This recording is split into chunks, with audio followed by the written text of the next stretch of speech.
બનાસકાંઠાના થરાદના ગ્રામ્ય વિસ્તારમાં કોવિડના નિયમોને લઈને ટીડીઓએ પરિપત્ર બહાર પાડ્યો છે। થરાદના ગામોમાં સોશિયલ ડિસ્ટન્સનો ભંગ થશે તો જવાબદાર સરપંચ ગણાશે। આ સાથે મેળાવડા લોકમેળા યોજાય તો તે રોકવા સરપંચ તલાટીને પ્રયાસ કરવા તાકીદ કરાઈ છે। ગાઈડલાઈનનો ભંગ થયો તો પોલીસ સહિત પ્રશાસનનું ધ્યાન દોરવા માટેની સૂચના પણ આપવામાં આવી છે।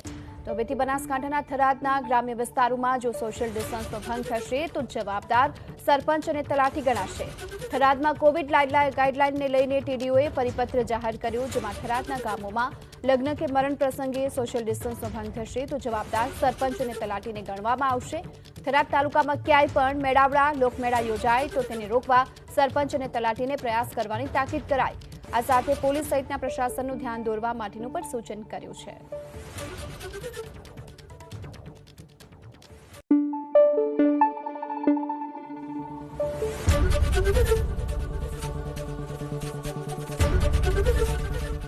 एबीपी अस्मिता, गुजरातनी अस्मिता।